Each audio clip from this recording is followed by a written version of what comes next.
Hello guys, I hope you all are doing good. I am Vaishali Kikan and we are discussing the EMFT. Today in this video, we are going to start the magnetostatics. So we are going to learn the magnetostatic in a very easy manner. If you all know what is electrostatics and what are the different things associated with the electrostatics, we are going to relate each term of the magnetostatic with the electrostatic, and in this manner you will be understanding each concept of the magnetostatic in a very simple way. So we are starting with the fundamental law of the magnetostatics, the Ampere law of force. In the electrostatics, we started with the Coulomb's law of force, and analogous to the Coulomb's law of force in the magnetostatics, we have the Ampere's law of force. So today in this video, we will be talking in detail about the Ampere's law of force, right? And I hope you remember what is the Coulomb's law. If you still have any kind of doubt about the Coulomb's law, you can watch the previous video where I already talked about the Coulomb's law.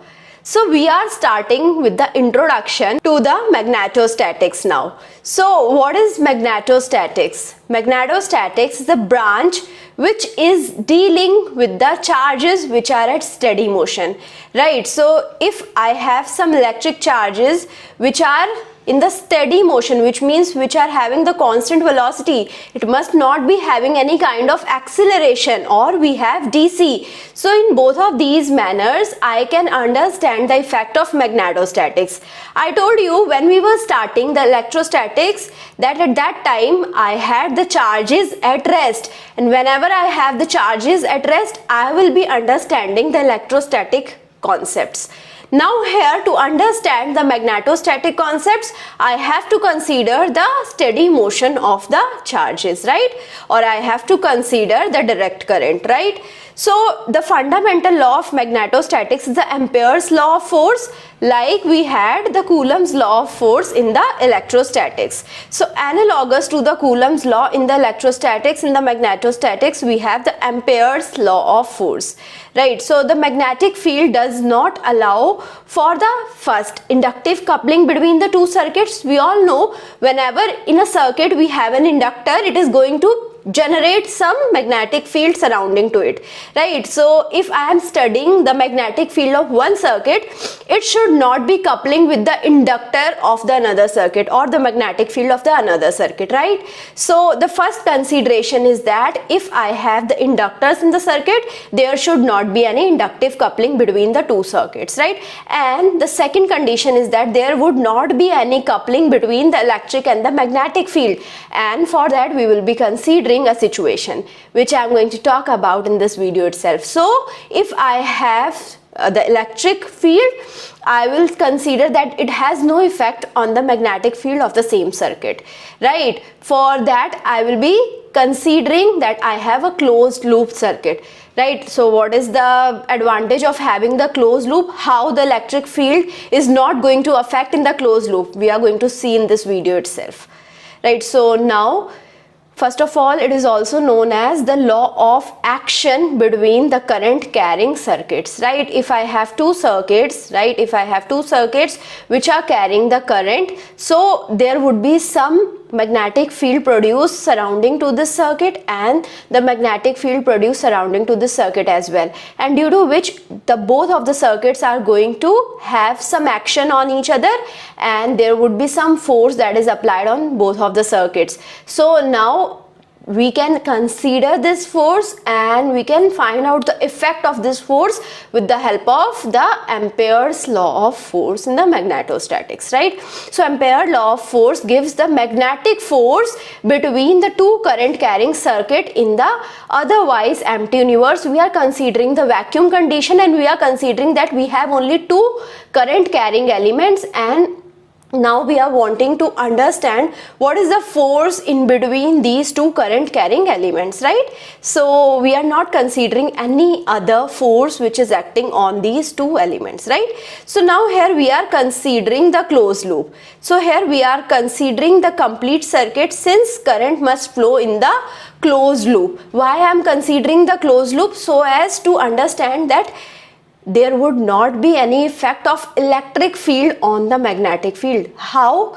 So here you can see this is the closed loop that I have, right? So when I supply the battery and the current is supplied through this battery, this is the battery that I have and I am supplying some current through the battery, right? So now the electrons will move and it will flow through this conductor or the current carrying element. The electrons will move, and now because here we have a wire attached to it, it will cross this conductor and it will move inside this wire, and here it will reach to the positive terminal of the battery, right? So this is how we will be having the motion of the electrons. Now here we can understand the electrons are not stored at a particular location. So electrons are not getting accumulated at this end or this end, right? So I will not be having any charge accumulated in the closed loop, and when I don't have any charge which is static, so at that time I will not be having any effect of electric field, only magnetic field would be present over here, right? So because the electrons here are not stored at a particular location, we are not having any static charge in the closed loop, so I will not be having any effect of electric field on the magnetic field. So always and always we will be considering the closed loop, right? So now coming to some experimental fact. We know that the like charges are repelling each other and unlike charges attract each other. In the similar manner, we can understand some experimental facts about the magnetic field or magnetic force as well. So if I have two parallel wires which are carrying current in the same direction, right? So here you can see this is the first wire, this is the second wire. Now these two wires must be parallel. Now when these two wires are parallel, current is also traveling in the same direction. You can see we have cross over here, which means current is moving inwards in the both of the wires. So now we have the attractive forces. You can see we are having the attractive forces F21 and F12 towards each other. Now on the other hand, if I have two parallel wires which are carrying current in the opposite direction, so they are going to repel each other. So here you can see in one wire, this is the two parallel wire. In the one wire, current is moving inside, and in this wire, current will move outside. So what will happen? So in both of these cases, current is moving in the opposite direction and the force will be arising, the magnetic force will be arising, which is going to repel each other, right? So in the same manner, we computed that like charges are going to repel each other. Here, if the current is moving the same direction, it is going to attract each other, right? So this you can remember. So now one more experimental fact. If I have a short current carrying wire, this is my short current carrying wire.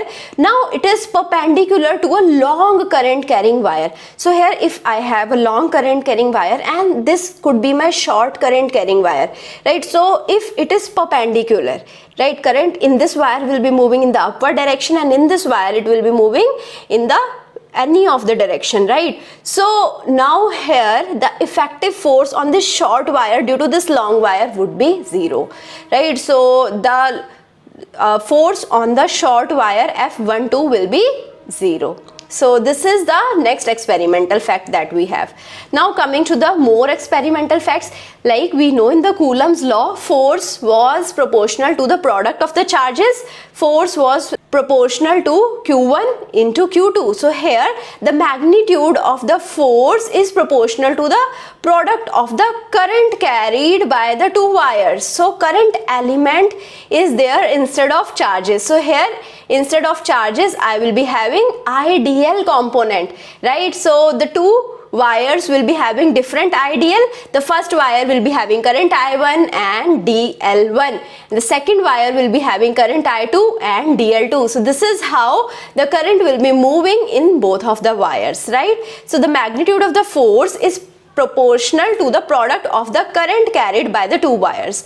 And like in the Coulomb's law, we have the force is inversely proportional to the square of the distance between the two wires, right? So here also the magnitude of the force is inversely proportional to the distance squared. So I hope you understood how I am relating the Coulomb's law with the Ampere's law of force, and this is how we are going to complete the full magnetostatics, and it will be becoming really simple for you to understand. understand. So now the force on the current element I2 dl2 by a current element I1 dl1 is given by, how we were denoting the force with the Coulomb's law, 1 upon 4 pi epsilon naught q1 q2 upon r square and some direction ar cap. So here F12 will be equal to mu naught upon 4 pi. Instead of 1 upon 4 pi epsilon naught, I have the constant mu naught upon 4 pi. This is my constant, right? So then we have the q1 q2. So instead of q1 q2, I already told you we will be having I2 dl2 and I1 dl1. Here you have to take the cross product, right?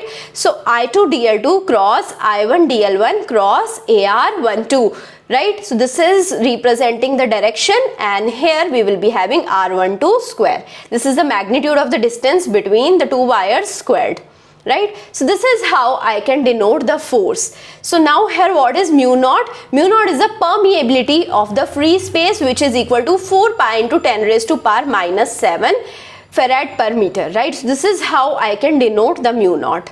Now the force acting on the circuit C2 having the current I2 by circuit C1 having the current I1 is given by. Now the force F12 is given by mu naught I1 I2 upon 4 pi, because the current is constant, and now I have taken the integration, the contour integration, because I already told you always and always we will be dealing with the closed loop. So here we will be having the contour integration over C1 and C2 dl2 cross dl1 cross ar12 cap upon r12 square, right? So this is how I can represent the force in a different manner. So I have just taken out the currents from the integration, right? And I have taken the closed integration or the contour integration. Now the force on the C1 due to C2 is equal in magnitude but opposite in that direction to the force on C2 due to C1. So F21 is equal to minus F12, and in the same manner we were having the force on the electric charges in the electrostatics as well. So F21 is equal to minus F12, which means both of them are having same magnitude but opposite direction. So if I find out force on 1 due to 2, so if I need to find out force on 2 due to 1, I will just reverse the direction and all of the things will be same as it is. So I hope you understood each one of the things that I have discussed in this video. If you have any doubt, you can put the doubt in the comment and I will be trying to resolve your doubt as soon as possible. I hope you like this session. If you like it, please push the like button, subscribe to the channel, share it with your friends, and also give me your feedback. Thank you so much.